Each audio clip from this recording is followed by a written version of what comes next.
Está na hora de já começar o terceiro culto, amém, queridos? Amém, amados, em nome de Jesus. Glória a Deus. Queridos, nós estamos dentro desse mover de uma palavra que nos foi liberada, a palavra profética, que esse é o ano do sobrenatural. Diga, o ano do sobrenatural. Isso é uma palavra plantada dentro de vocês, amém? Isso é uma palavra que foi plantada, porém, essa palavra precisa ser avivada. Essa palavra precisa se transformar em vida dentro de vocês. Sueli acabou de falar sobre a mulher de Sarepta, uma viúva, passando por um momento muito complicado, numa geografia de muitas perdas, e ela era uma viúva. Mas, se você tiver o cuidado de olhar depois o capítulo 17 de 1 Reis, aquela mulher, antes de receber a visita do profeta, ela recebeu a visita do próprio Deus, amém? E a Bíblia diz que o Senhor falou para o profeta: eu já falei com a viúva. Eu já falei com a viúva. Então, Deus falou com a mulher. E essa viúva é uma figura da igreja. Eu quero dizer para vocês, Deus tem falado com a igreja. Você pode dizer amém, queridos? Deus tem falado conosco. Porém, veja, Deus falou com a mulher e ela continuou na miséria. Deus falou com a mulher e ela continuou com o problema. Deus falou com a mulher e ela continuou falando de morte. Deus falou com a mulher e ela continuou não crendo. Porque o que Deus disse: mulher, eu estou mandando um profeta para a tua casa e você vai sustentar ele. Então, naquele momento, aquela mulher não percebeu que Deus não estava contando com as possibilidades dela, mas Deus estava contando com a abertura dela para que ele pudesse fazer milagres na vida dela. Quando o profeta chega na casa da mulher, e é isso que eu quero que você entenda nessa noite, o profeta não precisava da comida daquela mulher, o profeta não precisava do azeite da casa daquela mulher, o profeta não precisava de nada daquela casa, porque ele já estava sendo cuidado por Deus lá no Querite. Mas aquela mulher precisava do profeta para reavivar a palavra, para extrair pela fé o poder do milagre que estava na palavra plantada dentro do coração dela. Você não está entendendo? Eu só vim aqui porque Deus já liberou uma palavra aqui para essa igreja esse ano. Alguns ainda não chegaram a esse culto.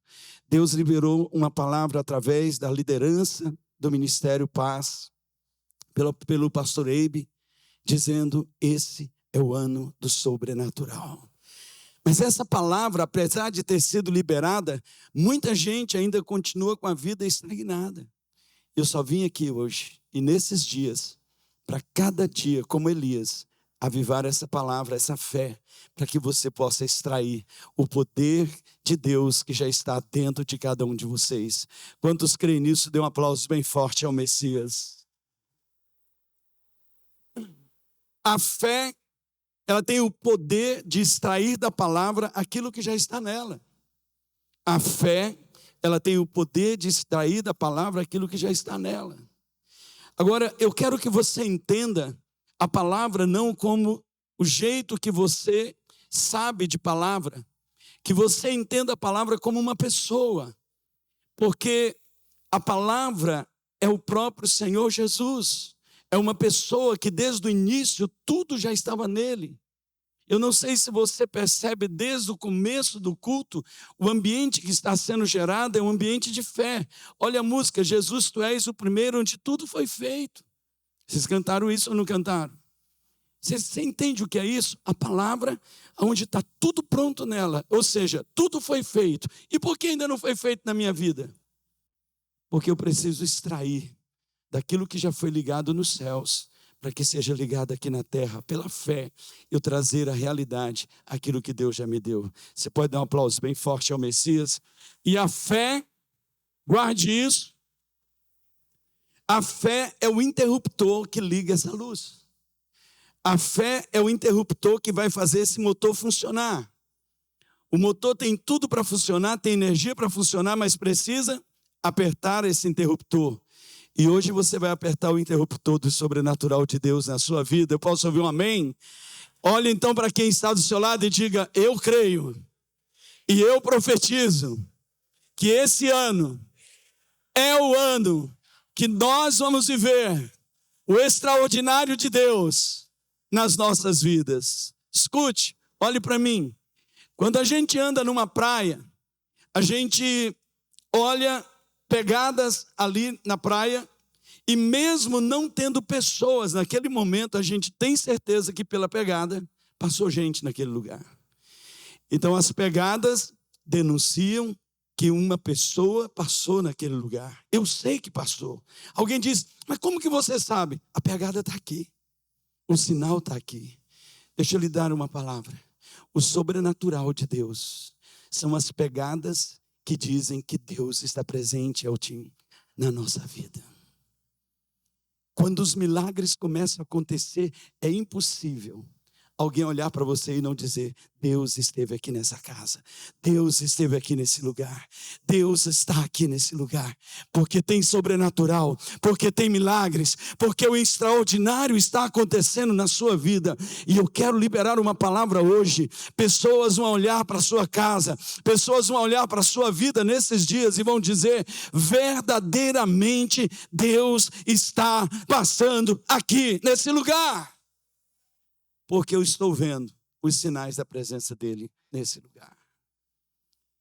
Em Lucas capítulo 7, versículos de 1 a 10, Jesus, esse texto também, essa mesma cena, é narrada com um detalhe até melhor em Mateus 8, a partir do versículo 5, em que Jesus está ali na Galileia, chegando em Cafarnaum, e um centurião, e esse homem não é judeu, esse homem, ele não cresceu ouvindo a palavra de Deus, esse homem não cresceu ouvindo de um Deus invisível, mas real, esse homem não cresceu ouvindo da promessa de um Messias que havia para Israel, mas esse homem, depois que foi atuar ali no exército romano, naqueles dias de governo romanos, ali na Judeia e na Galileia, aquele homem começou a ouvir falar de um Jesus. Ele começou a ouvir falar de um homem que nasceu de uma virgem, de um homem que ressuscitava mortos, de um homem que abria os olhos dos cegos, de um homem que levantava os aleijados, de um homem que expulsava demônios, andava sobre as águas, parava o vento e o mar, de um homem que liberava o extraordinário nas pescas maravilhosas. E ele foi ouvindo falar desse Jesus e ele foi se enchendo de fé. E apesar desse homem não ter a tradição religiosa, ele se encheu de fé. E ele tem um encontro, ele tem uma oportunidade. O texto de Lucas narra que ele mandou uma comitiva. O evangelista Mateus diz que ele se encontrou com Jesus, mas havia dentro dele um desejo, um milagre. E um milagre que nem era para ele. Um milagre que era para um servo muito querido dele. Um homem que estava condenado à morte. Um homem que verdadeiramente não havia como ser curado, porque se houvesse qualquer possibilidade, aquele homem tinha dinheiro, autoridade para trazer os médicos. Mas agora, diante desse impasse, diante dessa situação impossível, porque, veja, esse homem não está diante de um difícil. E é isso que eu quero falar para você nessa noite. Não faça do difícil impossível. Difícil é só difícil. Impossível, só milagre pode acontecer.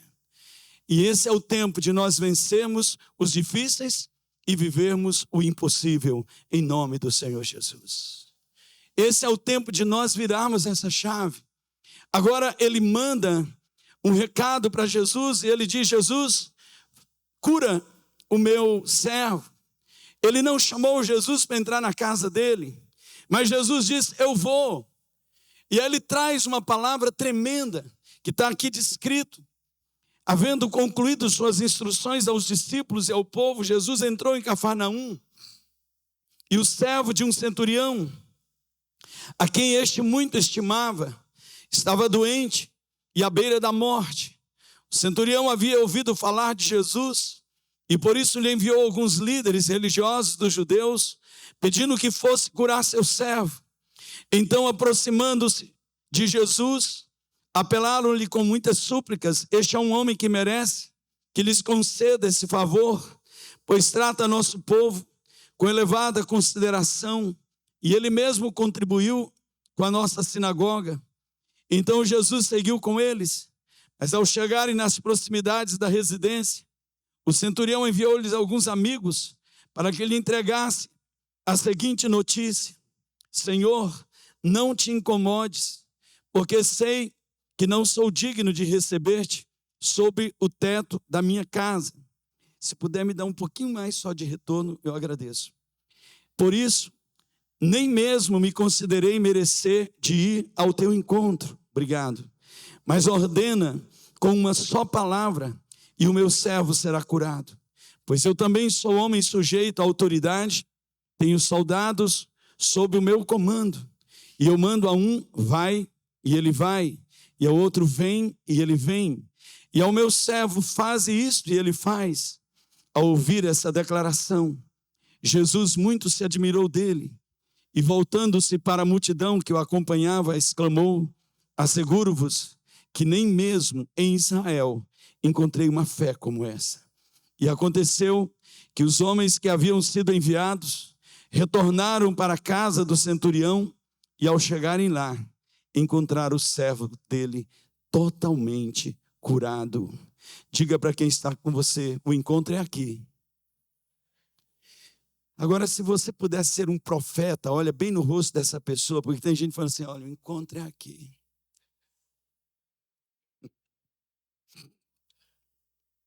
Olha para essa pessoa linda do seu lado e diga: o encontro é aqui.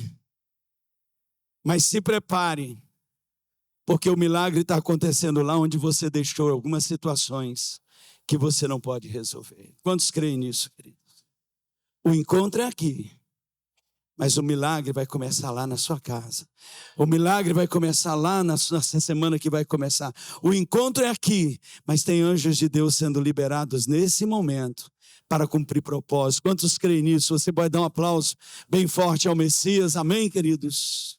Veja, o encontro foi no meio do caminho, mas o milagre aconteceu lá na casa.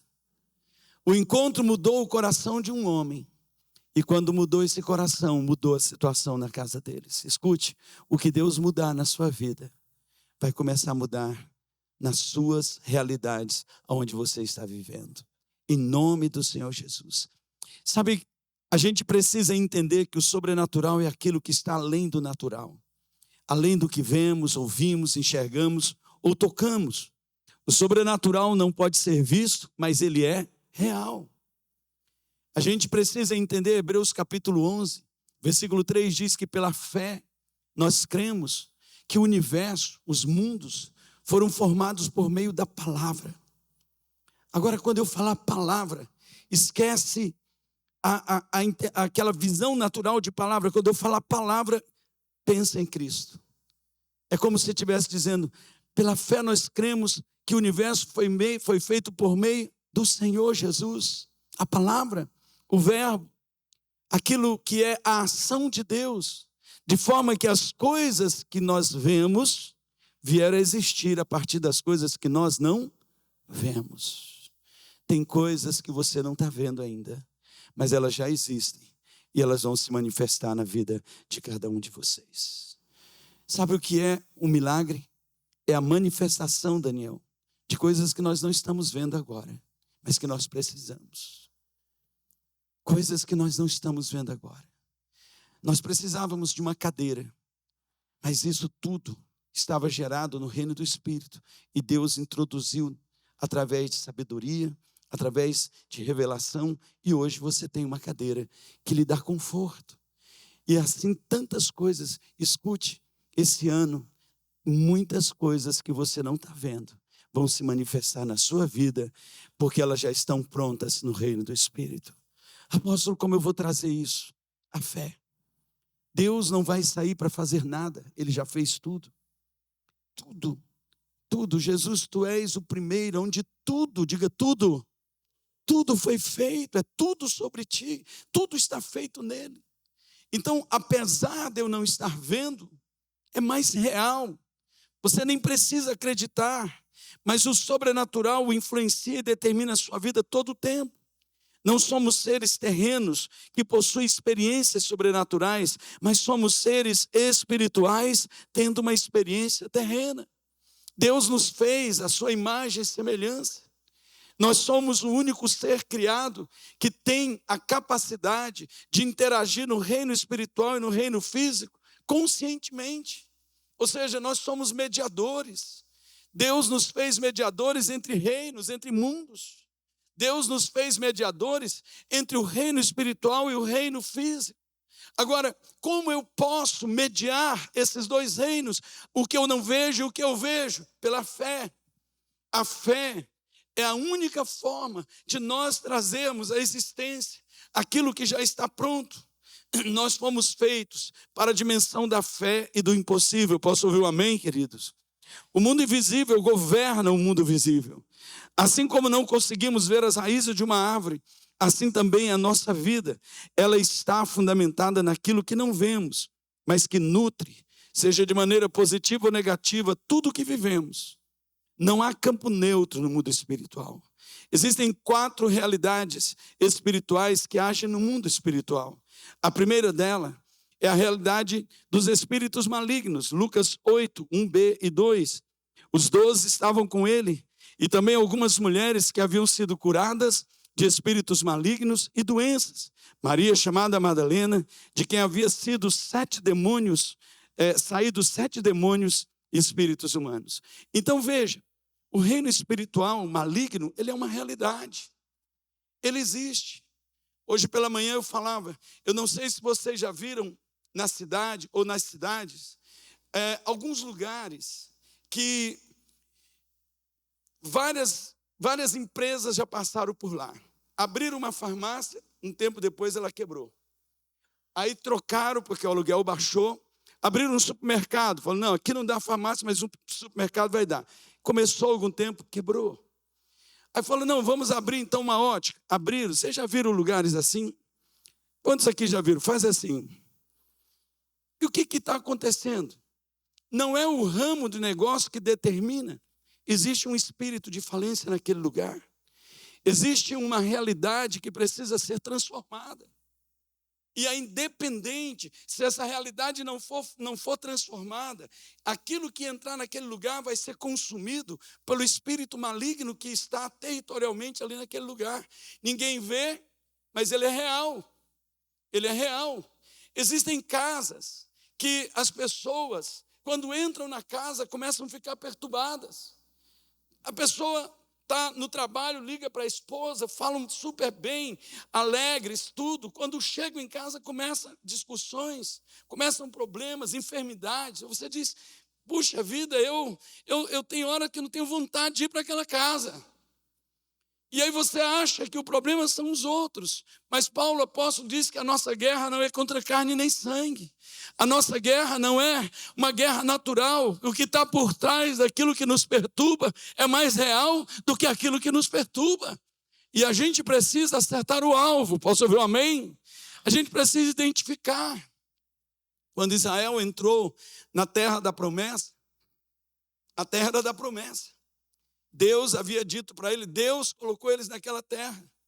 E eles foram habitar em casas que eles não construíram. Eles foram habitar em lugares que eles não fizeram. E lá em Levítico, o Senhor, através do sacerdote de Moisés, deu um comando para o povo. Quando vocês estiverem naquelas casas e aparecerem manchas de bolor, nós não estamos falando de uma região como a nossa que passa uma semana chovendo, 2 semanas chovendo. Nós estamos falando de um lugar que chove 2 vezes por ano. Não é comum. E aí o Senhor disse, quando aparecerem essas manchas, vocês vão dar o grito. Vocês vão fazer o quê? vocês vão fazer o quê? Dá o grito. E qual era o grito? Na direção do sacerdote. Sacerdote, apareceu na nossa casa manchas como de lepra. E o sacerdote vai para aquela casa e faz um ato profético. Esse ato profético é um ato de libertação, de liberação. E ali ele raspa aquele bolor, ele aplica uma água com sopo e por 7 dias interdita aquele território. 7 dias depois ele vem e ele avalia. E se o sacerdote declarar que está limpo aquele lugar, pode morar. Algumas casas estavam tão comprometidas espiritualmente. 7 dias depois o sacerdote dizia, vamos derrubar e construir de novo. Por quê? Porque aquela realidade, ela foi consumida. Os espíritos malignos entram por legalidade, sangue inocente derramado, prostituição, roubo, miséria, todo esse tipo de coisas trazem feridas na terra. Olha o que diz 2 Crônicas 7,14, se o meu povo, que se chama pelo meu nome, se humilhar, orar e me buscar, e se converter dos seus maus caminhos, então eu o quê? Ouvirei dos céus, perdoarei os seus pecados. Tudo começa conosco. Deus não está falando para se o meu povo, se o quê? Meu povo. O que eu quero lhe dizer é que você é fundamental para a mudança de muitas coisas na cidade onde nós estamos, nas realidades onde nós estamos, na sua casa. Você é fundamental. Se o meu povo, que se chama pelo meu nome, se humilhar, ou seja, se identificar com aquele pecado, se identificar com aquela realidade e se converter dos seus maus caminhos, eu ouvirei, eu perdoarei e eu sararei a sua terra. Sabe o que Deus está dizendo? Tem geografias que estão doentes. Tem lugares que estão adoecidos. Tem situações que estão completamente comprometidas e precisam de mudanças. E apesar de você não ver, você sente. Apesar de você não ver, você convive. E nós precisamos fazer uma mudança de tudo isso para que vocês possam viver o melhor milagre de Deus na vida de vocês. A segunda realidade são os anjos. A Bíblia diz em Hebreus que eles são espíritos ministradores que foram liberados da parte de Deus para trabalhar acerca daqueles que vão herdar a salvação. O Salmo 103:20 diz, bendiga o Senhor, vocês, seus anjos poderosos, que obedecem a sua palavra. Os anjos estão aí para trabalhar a nosso favor. A palavra do Senhor nos diz que Eliseu, ele começou a agir a favor de Israel na guerra contra a Síria, e Deus revelava para ele tudo, e assim o rei de Israel foi tendo vitória. O rei da Síria disse, quem é que está entregando? Quem é que está nos traindo? Porque tudo que eu planejo, o rei de Israel sabe. Me digam quem é que está fazendo isso? E alguém disse, rei, o que você conversa dentro do seu quarto, Deus revela para o profeta lá em Israel. E ele revela tudo para o rei. E agora o rei sírio descobriu que Eliseu estava em Dotã. E o que ele manda? Ele mandou um exército cercar a cidade. Quando Eliseu acordou pela manhã, juntamente com o seu moço, Geazi, o primeiro que acordou foi Geazi. Quando Geazi abriu seus olhos, o que ele viu? A cidade cercada.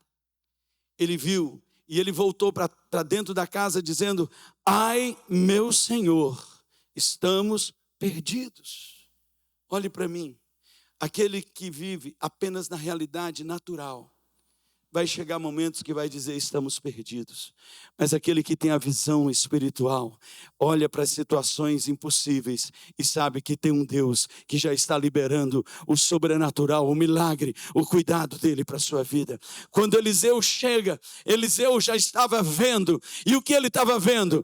Que antes que o exército sírio chegasse, Deus já tinha mandado um exército de anjo para cercar aquele lugar. E o Eliseu disse, Deus, abre os olhos do meu servo. E quando ele abriu os olhos, o monte estava cercado, o exército estava cercado. E naquele momento, Eliseu deu uma palavra e os anjos cegaram aquele exército e deu vitória para eles. Escute, tem anjos do Senhor nesse momento liberados para trabalhar pela sua casa, pela sua família. Deixa eu dar uma palavra para algumas pessoas aqui. Mães, sabe por que seus filhos voltaram para casa? Não foi porque você ficou a noite toda acordada preocupada. É porque Deus tem um propósito com ele e mandou o anjo dele guardar.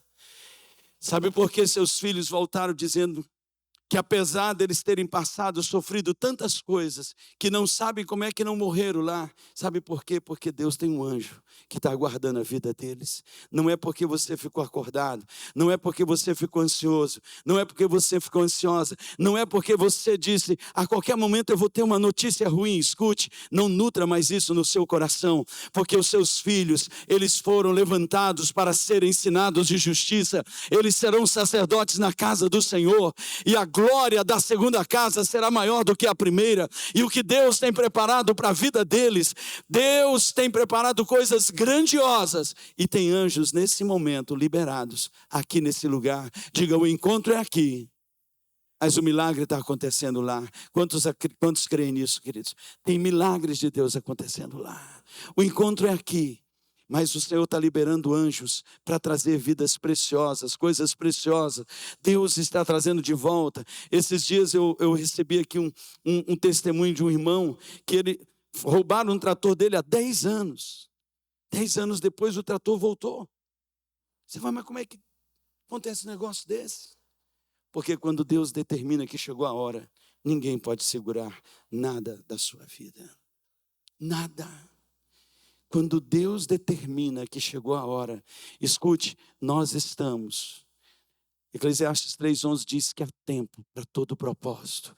Nós estamos no tempo Kairos de Deus. Igreja, não perca esse momento tão precioso que Deus está preparando para a sua vida. Olha só, aquela mulher de Sarepta não era nem de Israel. Ela estava pronta para quê? Morrer. O que tinha para ela? A última refeição. Só que Deus chegou ontem, chegou antes. O Senhor chegou antes e falou, eu estou mandando um profeta aí na tua casa. Eu estou mandando um mover de mudança aí na tua casa. Ela não entendeu nada. O mesmo Deus que falou com ela foi lá no Querite. O Elias estava no bem bom, porque a Bíblia diz que de manhã vinha os urubus trazer pão quente para ele. Ele não estava nem preocupado quem é que estava fazendo esse pão. Ele só sabia que o pão chegava e ele comia. E à tarde vinha carne fresca. Ele não estava nem preocupado onde que mataram esse boi, onde que só chegava. E ele bebia água do Querite. Agora, o Senhor disse para ele, sai e vai para a casa da viúva. Sabe, queridos, o profeta tem que ser crente, porque é mais fácil depender de urubus do que convencer mentes humanas a abrir os seus corações para fluir em fé. É mais fácil. Mas Deus não trabalha com o que é mais fácil. Ele trabalha com propósito. E por mais difícil que seja, Deus trabalha com a sua vida para levantar você e fazer uma nova história na vida de cada um de vocês. Ele chega antes. Ele chega antes, Joel. Deus tem falado com muita gente aqui. Deus tem plantado uma palavra no coração de muita gente. A terceira realidade espiritual é exatamente o nosso espírito. Romanos 8,16 diz, e o próprio Espírito testifica com o nosso espírito que somos filhos de Deus. Quando Gênesis 2,7 diz, e formou Deus o homem do pó da terra, e soprou, diga comigo, soprou nele o quê? O ruá. Ele soprou o espírito do homem, não é o Espírito Santo, é o espírito do homem. E quando o espírito do homem, ele se junta com o barro, ele forma uma terceira figura chamada alma. Gênesis 2,7 diz, e o homem se tornou alma vivente. Então veja, Deus agora deu esse espírito. Quando o homem pecou, o homem morreu espiritualmente, desconectou de Deus. Agora, em Cristo Jesus, nós somos regenerados. E a boa notícia é que o Espírito Santo não está aqui. Ele está aí dentro de você. Ele está no seu espírito. A boa notícia é que o meu espírito regenerado se torna agora a sede, a casa, o templo, o lugar onde o Espírito Santo vem habitar. Aonde ele vem habitar em nós. E qual é o maior trabalho hoje? Desconectar a minha alma da carne, para que ela seja conectada no meu espírito regenerado. Por quê? Porque o Espírito Santo testifica com o meu espírito que somos filhos de Deus. E se somos filhos de Deus, somos herdeiros de Deus e co-herdeiros com Cristo Jesus. A terceira realidade, a quarta realidade é o Espírito Santo. Os discípulos continuavam cheios de alegria e do Espírito Santo. O Espírito Santo, ele é essa revelação de Deus. Uma das coisas mais lindas da obra do Espírito Santo é que o Espírito Santo está sempre aonde precisa de um milagre. Eu vou repetir. O Espírito Santo está sempre aonde precisa de um milagre. A terra era sem forma e vazia, mas o Espírito do Senhor Deus pairava sobre a face das águas. E o que move o Espírito? Diga comigo, a palavra liberada. E disse Deus. O que o Senhor fez? E disse Deus.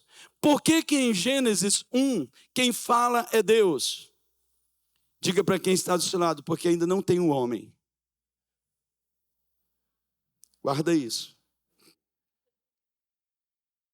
Em Gênesis 1, o caos, ele é restaurado pela própria boca de Deus, falando porque não tem um homem. Mas Ezequiel 37, o profeta diz, e o Senhor me transportou em espírito a um vale de ossos sequíssimos. E ali eu fui de um lado para o outro e eu vi que o vale estava seco. Não havia vida naquele lugar. A miséria estava estabelecida naquele lugar. E o Senhor disse, filho do homem, acaso esses ossos podem reviver? E qual foi a resposta do profeta? Tu sabes. Deus disse, boa resposta, né? Eu sei, claro que eu sei. A questão é, quem vai fazer esses ossos reviverem? Deus vira para o profeta e diz, profetiza, filho do homem. Você não entendeu? Você é um instrumento de Deus para movimentar o Espírito Santo nos lugares que precisam de um milagre, na sua vida, na sua casa. Você pode dar um aplauso bem forte ao Messias. Guarde isso. Guarde isso. Me acompanhe. As nossas palavras precisam estar alinhadas com a vontade de Deus. Quando você fala dos seus problemas, eles continuam apenas problemas. E é interessante porque muita gente acha que nós temos a resposta do que nós oramos. Nós não temos a resposta do que oramos. Porque se tivéssemos, já teríamos todas as respostas. Nós temos as respostas do que nós cremos. Porque Deus age por meio da fé. Quando uma oração é feita com fé, ela chega rapidamente aos céus. Como que é isso? Muitas vezes você está orando por um milagre na vida de um filho. Mas o dia todo você só fala do problema desse filho. Meu filho isso, minha filha isso, meu marido isso, minha esposa aquilo. Você ora para que Deus lhe dê um milagre financeiro e você está com o discurso da mulher de Sarepta. Vou comer a última comida, eu e meu filho vamos morrer. Precisa mudar esse discurso. Se o profeta não chega na casa daquela mulher, ela ia comer e morrer. E como aconteceu? O milagre entrou na casa dela pelo profeta e a comida multiplicou. Mas a morte não saiu. O filho daquela mulher morreu como ela havia profetizado. A esperança é que agora tem um mover de Deus. E aquela mulher entendeu. A minha boca determinou isso. Mas a minha fé agora vai levar esse menino para o profeta. E ele vai reviver. Chega! Eu não posso mais viver dessa forma. Então veja, quando o Espírito Santo está presente, Tudo o que ele precisa é de uma palavra de fé liberada. Uma palavra de fé liberada faz toda a diferença para que os milagres aconteçam na sua vida. As nossas decisões, elas determinam em que dimensão do sobrenatural nós estaremos envolvidos. Paulo, em Efésios 6:11, ele diz: vistam-se de toda a armadura de Deus, para poderem ficar firmes contra as ciladas do diabo. Pois a nossa luta não é contra pessoas, mas contra poderes e autoridades, contra os dominadores deste mundo de trevas, contra as forças espirituais da maldade nas regiões celestiais. Nós decidimos se queremos viver na luz ou nas trevas. João, escrevendo no capítulo 10, ele mostra como as dimensões do sobrenatural, elas podem acontecer. O momento em que Jesus ensina a diferença de propósito das dimensões do sobrenatural. Primeiro, o inimigo manifesta o sobrenatural para roubar, matar e destruir. João 10:10, Jesus diz: o ladrão vem apenas, ou senão, para furtar, matar e destruir. E essa é uma realidade. Existem lugares que estão debaixo dessa dimensão. A dimensão do roubo, a dimensão do furto, a dimensão da destruição. Jesus disse na parte B: mas eu manifesto o sobrenatural para dar vida. Eu vim para dar vida, para que tenham vida e a tenham em abundância, em plenitude, plenamente. Que dimensão do sobrenatural você deseja viver? O salmista no Salmo 77:14 diz: tu és Deus, o Deus que realiza milagres. Mostra o teu poder entre os povos. Onde Deus está, milagres acontecem. E é o que eu disse, os milagres são a pegada que Deus deixa por onde Ele passa. Aonde tem uma evidência de milagres, tem uma evidência clara de que Deus está naquele lugar. O sobrenatural é uma evidência da presença de Deus. Dentro de nós há uma expectativa para que coisas impossíveis aconteçam. Foi Deus mesmo que colocou essa expectativa em cada um de nós. A gente deseja isso. Eclesiastes 3:11 diz: ele fez tudo apropriado ao seu tempo e pôs no coração do homem o anseio pela eternidade. Nós temos um desejo eterno por Ele, pela manifestação da sua presença. O poder sobrenatural da fé, ele já está plantado dentro de nós. Hebreus capítulo 11, versículo 1, nessa tradução no TPT é muito interessante, porque ele diz: agora a fé transforma nossas esperanças em realidade e se torna o fundamento necessário para adquirirmos as coisas que desejamos. É toda a evidência, diga comigo, evidência. A fé é toda a evidência necessária para provar o que ainda não foi visto. A fé traz todas as evidências e provas suficientes para nos movimentar para o impossível. Pela fé, você pode riscar a palavra impossível do dicionário, porque ela perde seu significado e sentido diante daqueles que creem. Quando nós voltamos para esse encontro de Jesus com esses anciãos que vieram intermediar o encontro com o centurião romano. O centurião era alguém responsável por 100 soldados do exército romano. Ele precisava de um milagre para que o seu servo, que estava à beira da morte, fosse curado. Algo que nenhum homem poderia realizar. Mas o centurião sabia, ele tinha certeza que Jesus poderia fazer o impossível na vida dele. Quantos creem que o impossível de Deus vai acontecer na sua vida? Quantos creem nisso? Olha, queridos, eu tenho comentado com os irmãos, e eu vejo, e eu já fiz isso demais, aquela oração descompromissada. Sabe quando você ora dizendo: Senhor, se for da tua vontade? Ela parece ser uma oração extremamente pura, mas por trás disso, o que guarda é uma falta de fé. Eu não sei qual é a vontade de Deus. Se você não sabe qual é a vontade de Deus, por que você está orando? Não é melhor primeiramente saber qual é a vontade dele? Porque agora que eu sei qual é a vontade dele, eu vou agir em fé.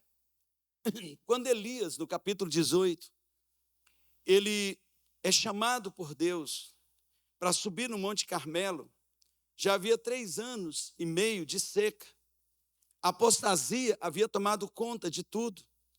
Jezabel estava governando com todos os seus sacerdotes e profetas. O culto ao Senhor havia desaparecido. Os profetas do Senhor estavam escondidos. Elias não sabia onde tinha mais ninguém, ele estava se sentindo sozinho. Mas Deus disse para ele: Elias, vai até Acabe e diga para ele, reunir todo o povo no monte e faça o desafio. E diga para eles que o Deus que age no sobrenatural vai mandar fogo. Então que os profetas de Jezabel levante o seu altar e faça seu culto. Se Baal for Deus, ele vai manifestar e vai ter sinais. Mas se Deus, Yahvé, é o Senhor, ele vai manifestar o sinal. Então, Elias recebeu uma direção, diga clara, uma direção clara. Romanos 12, 2, o que ele diz? E não tomem a forma desse mundo, mas transformai-vos pela renovação do vosso entendimento, da forma de vocês pensarem, pela palavra de Deus. Ou seja, o padrão para renovar a minha mente não é o que o pastor pensa, não é o que o apóstolo fala, não é o que estão falando, o que a maioria fala. O padrão de renovação da minha vida é a palavra de Deus. Porque essa palavra é Jesus. Esse é o padrão. Não é o que alguém do meu lado diz, mas eu penso, eu acho. Escute, a teologia do achismo, ela tem feito muita gente não andar em fé. O padrão é a palavra, o que diz a palavra. Porque se Elias fosse conversar com alguém, as pessoas poderiam dizer: Elias, é muito perigoso, Jezabel vai mandar te matar, será que vai chegar fogo de Deus? Então veja, se entrar a dúvida no coração, a fé é anulada.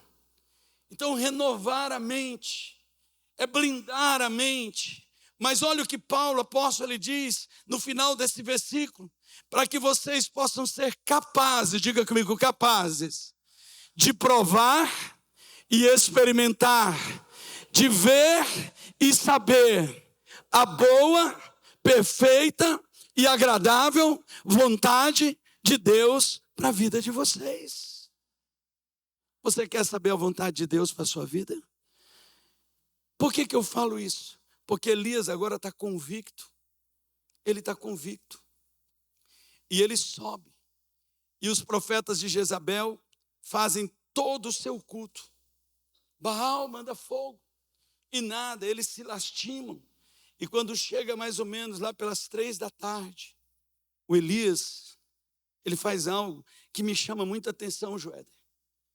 E essa tem sido uma das experiências mais marcantes que eu tenho vivido. Porque eu entendi isso, porque lá em Hebreus 10, 35, o escritor de Hebreus, ele fala disso de novo. A Bíblia diz que o Elias restaurou o altar, ele colocou a lenha, colocou o sacrifício, mandou derramar água uma vez, mandou derramar água 2 vezes, mandou derramar água 3 vezes, até transbordar tudo. Até aqui tudo bem. Mas olha a oração que o Elias faz. Senhor, tudo isso que eu fiz foi o que o Senhor me mandou fazer. Agora faz o que o Senhor prometeu que ia fazer. O fogo veio. Que coisa simples. Porque está baseado em quê? Em conhecer a vontade de Deus para a minha vida. Você andaria para fazer a vontade de Deus naquilo que é difícil? O problema é que muita gente está transformando o difícil em impossível e está impedindo que o impossível aconteça em suas vidas.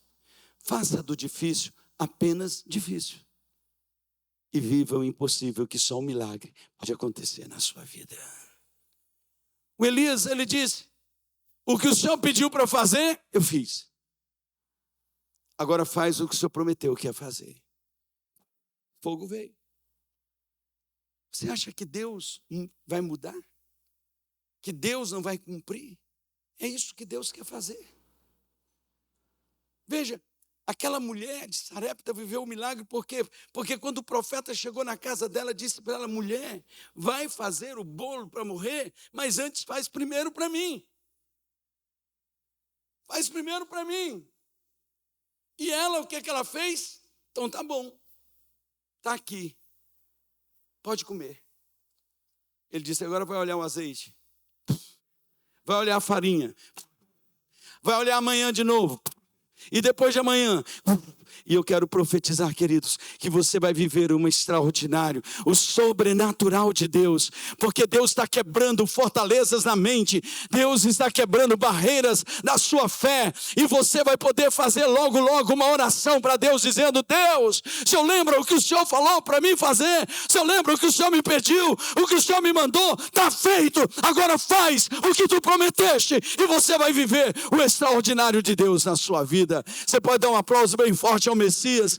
Isso muda a nossa história, isso tira a nossa vida dessa coisa parada, essa zona de conforto onde nada acontece. Falei hoje de manhã, paralítico, está chegando em Cafarnaum, carregado por 4 homens, Jesus pregando dentro da casa dele, e o povo na frente não deixa entrar. Mas aqueles homens tinham uma convicção.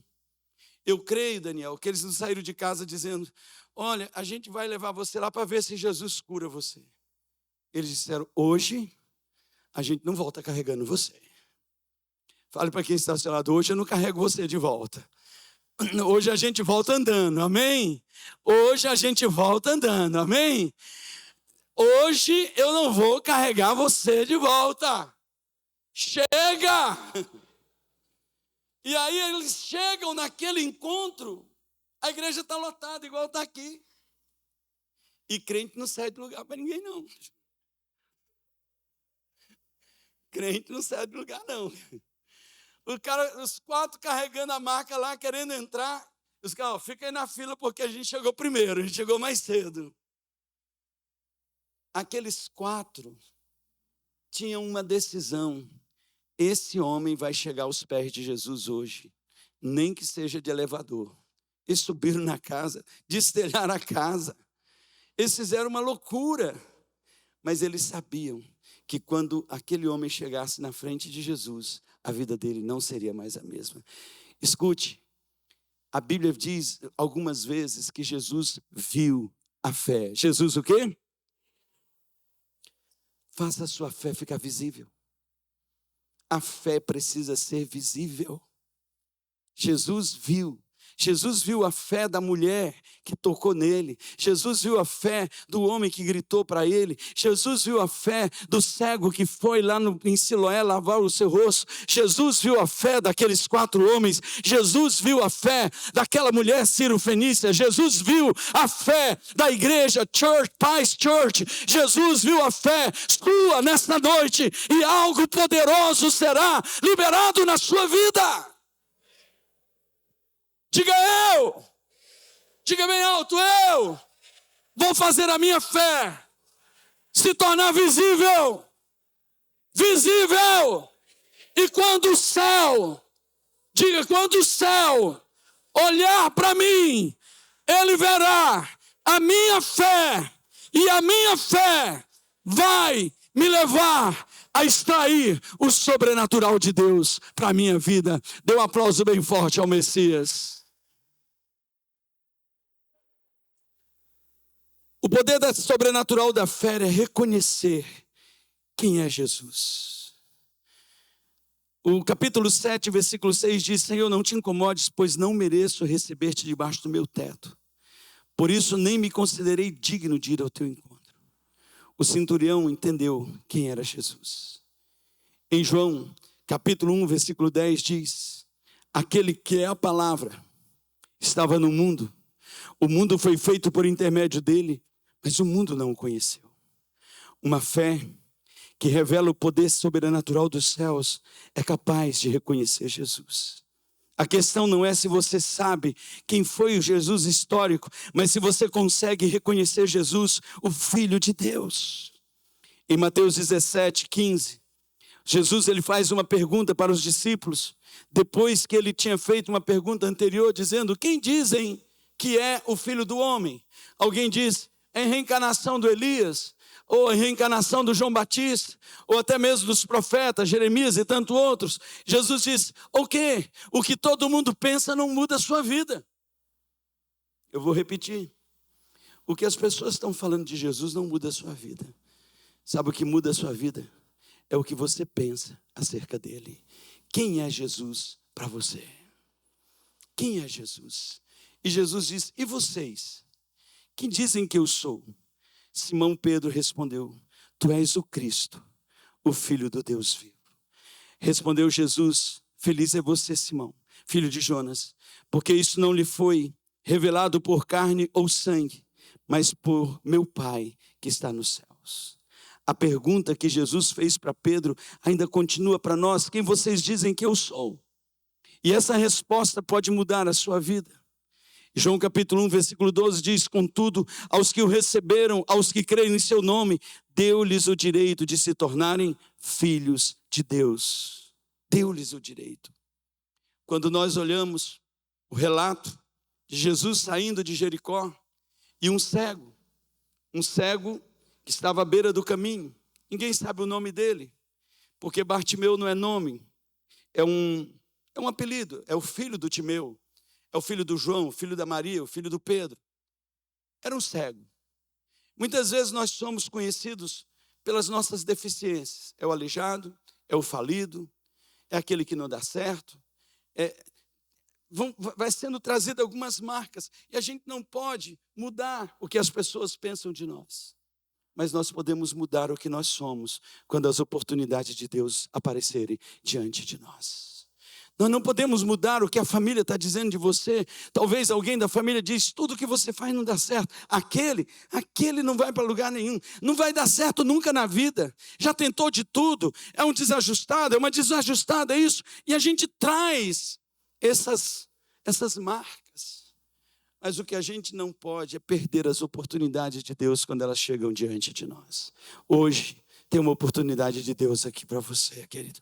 Ele está aqui nesse lugar. Eu posso ouvir um amém? Ele está aqui nesse lugar. E ali, queridos, a Bíblia diz que tinha um homem cego que estava na beira do caminho.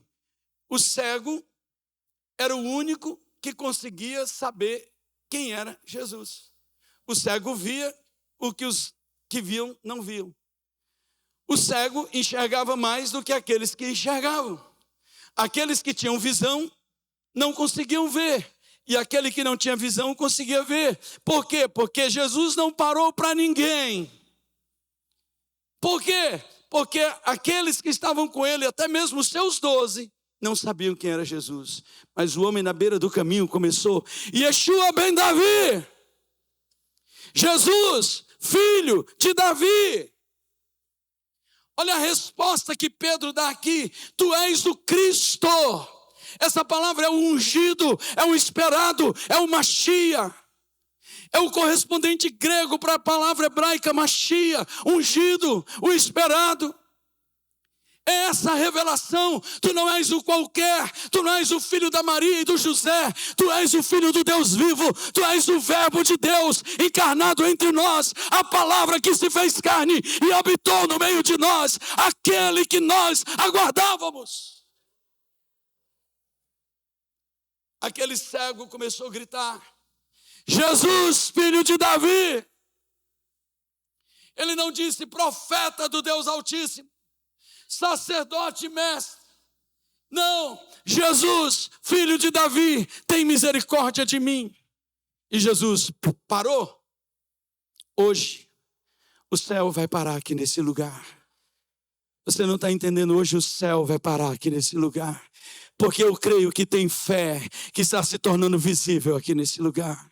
Escute, o encontro é aqui, o milagre é lá. O encontro é aqui, as mudanças vão começar a se tornar visíveis aonde você não consegue mudar. O encontro é aqui, mas quando você voltar para casa, você vai começar a dizer: passou aqui algo que eu nunca poderia fazer. Alguém passou nesse lugar e mudou o que eu não poderia. Amanhã, quando você começar a sua semana, você vai declarar verdadeiramente: passou aqui pelo meu trabalho, pela minha empresa, pela minha realidade, aquilo que eu não poderia mudar. O encontro é hoje, mas o milagre continua aonde você não pode chegar. O encontro é agora. Jesus, ele para. Se você olhar os evangelhos, Jesus parou quando uma mulher tocou nele, apesar de um monte de gente empurrando ele. Ele parou dizendo: alguém me tocou. Alguém hoje aqui nessa multidão está tocando no Senhor.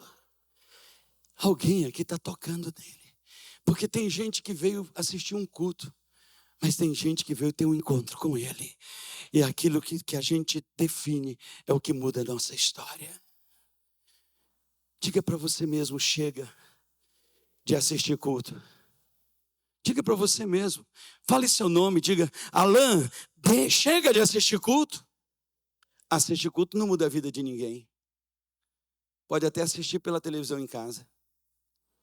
Não muda. Agora, quando eu saio de casa para ter um encontro com ele, eu venço o sono, eu venço a chuva, eu venço tudo. Esses dias aqui chegou um monte de gente molhada aqui dentro. Eu falei assim: uma pessoa enfrenta uma chuva dessa para estar aqui, é porque quer um encontro com o Senhor. A vida não vai ficar igual. Esses dias nós estávamos começando o culto em Avaré. E lá a gente tem várias camisetas de batismo. A gente teve que ceder, porque teve gente que chegou tão ensopado. Eu falei: meu Deus, o que leva uma pessoa a tomar uma chuva?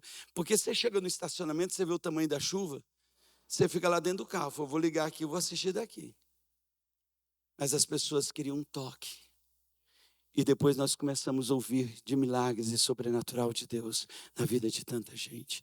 Escuta, ele está aqui. E ele vai parar aqui hoje. E sabe por que ele vai parar? Porque tem alguém aqui que já está identificando quem é Jesus. Alguém me tocou. Jesus disse: alguém me chamou. E quando ele para,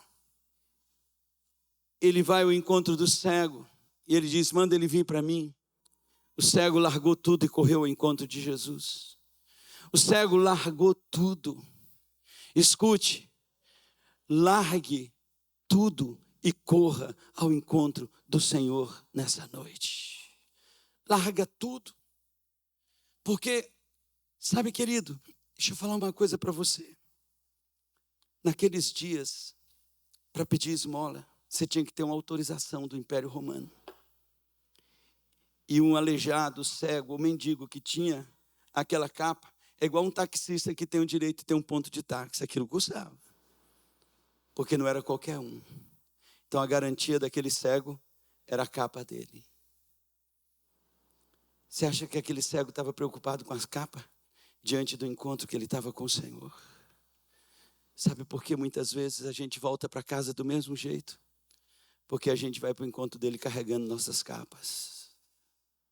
Porque no fundo a gente está dizendo: se não der certo, aqui está a minha garantia.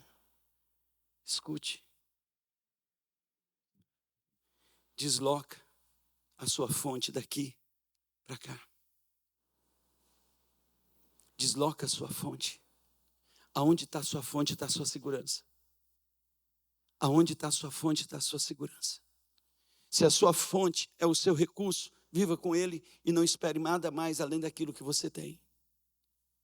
Se a sua fonte é a sua saúde, se a sua fonte é aquilo que as pessoas lhe deram, fique com ela e se garanta nela, mas não espere nada mais além disso. Mas se a sua fonte mudou para cá, se prepare, porque o impossível de Deus vai começar a acontecer. Porque hoje ele está aqui nesse lugar. Se prepare. Aquele homem largou tudo. Ele largou tudo, ele correu. E ele correu. Talvez ele perguntou, onde é que está ele? Porque eu sou cego, mas não sou mudo e nem surdo. Só me dá a direção. E quando ele chega diante de Jesus, Jesus disse, o que você quer de mim? Ele disse, eu quero um milagre. Porque tem gente que quer uma ajuda. É incrível como eu termino o culto com pessoas dizendo, você pode orar por mim? Eu oro. Mas tem gente que chega para mim e diz, eu quero um milagre. E aí é melhor ainda, queridos. Porque essas pessoas não querem uma ajuda, elas querem mudança de vida. E elas sabem que o Senhor está operando aqui através do profeta. Elas sabem que tem um fluir de Deus maior do que uma ajuda. Ah, eu quero uma ajuda para essa semana. Vai receber ajuda para essa semana. Eu quero mudar a vida. Ele vai mudar a sua vida. O que você quer de mim? Porque ele poderia dizer, eu quero uma esmola boa. Jesus disse, vou te dar. Judas, pega aí da nossa caixa e dá para ele. Mas ele sabia quem era Jesus. É o filho de Davi. É o filho do Deus vivo.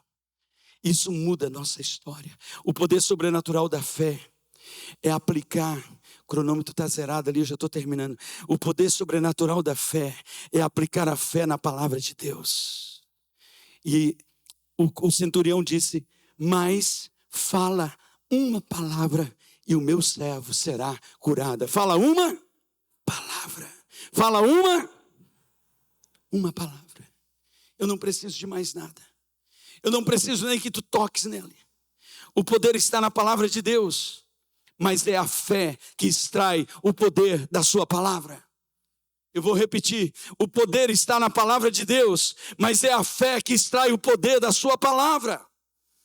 1 Tessalonicenses 2,13, também agradecemos a Deus sem cessar, pois ao receberem da nossa parte a palavra de Deus, vocês aceitaram, não como palavra de homens, mas segundo verdadeiramente é, como palavra de Deus que atua com eficácia em vocês, os que creem.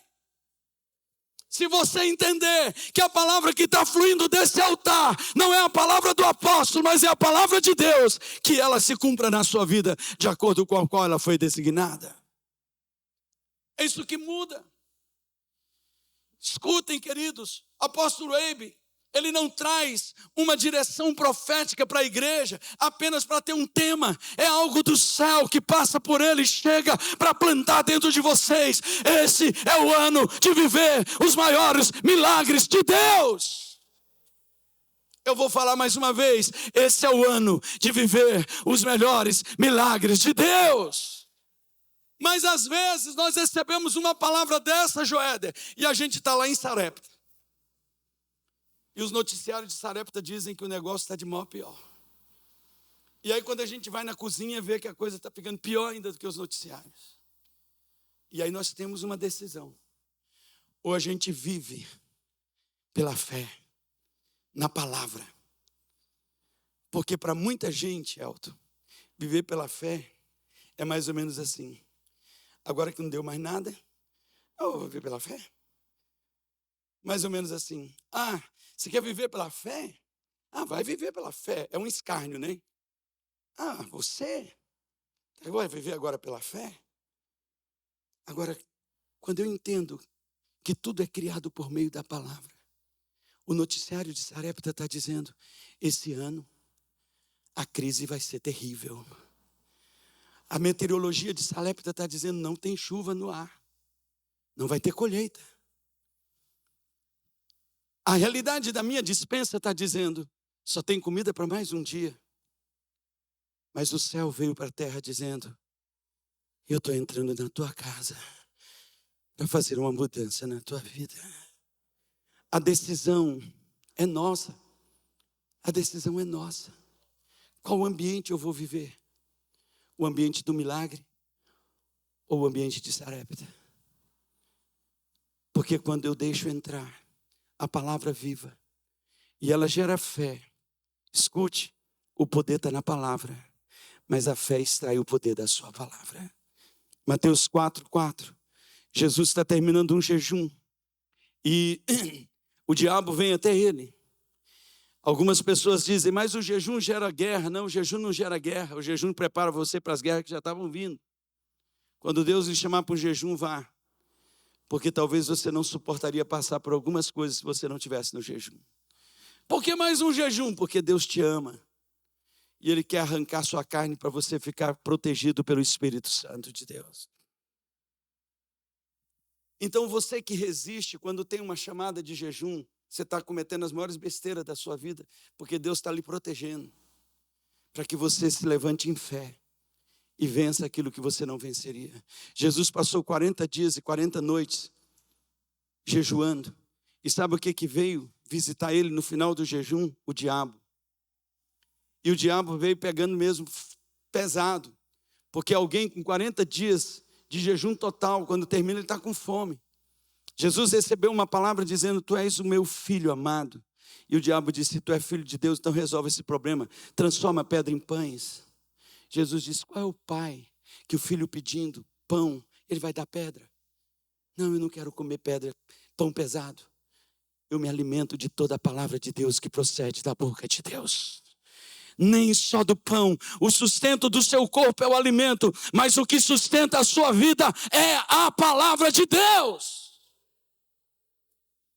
O que sustenta a sua carne é comida, mas o que sustenta a sua vida pelo todo é a palavra de Deus. Toda palavra de Deus que procede da boca de Deus é alimento para a minha vida.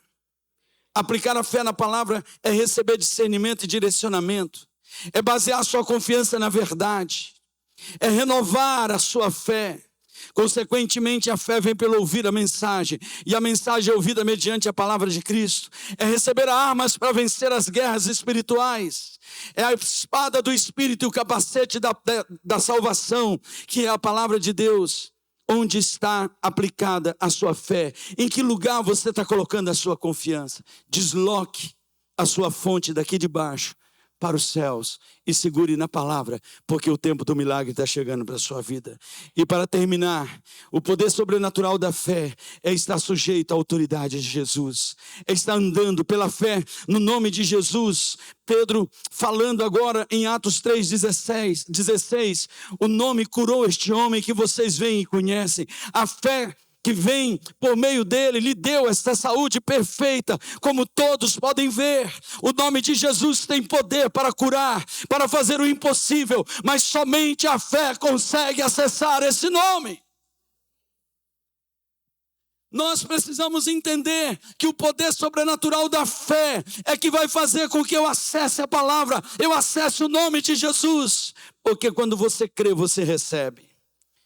Algo interessante aconteceu quando Jesus estava no meio de uma multidão e uma mulher doente tocou nele.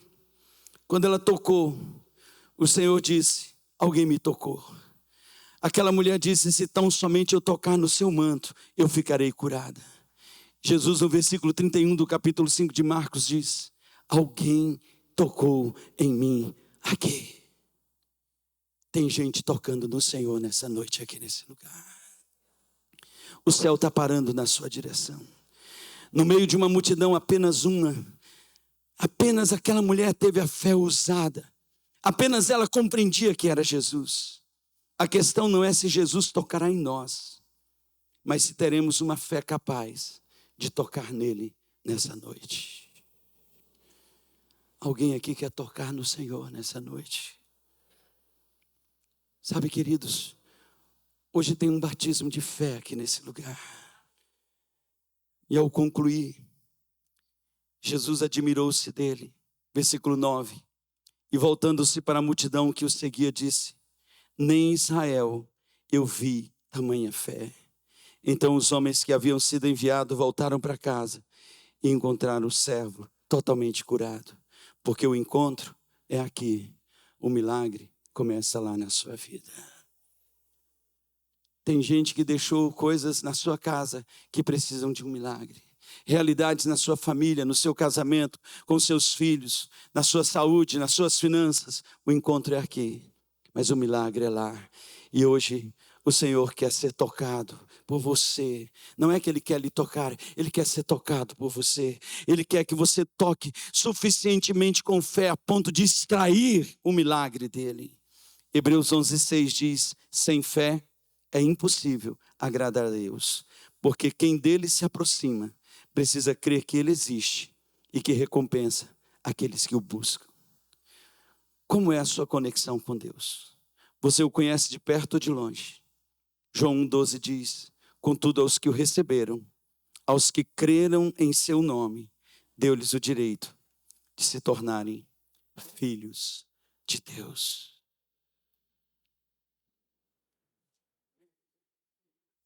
Hoje é noite de tocar nele aqui nesse lugar.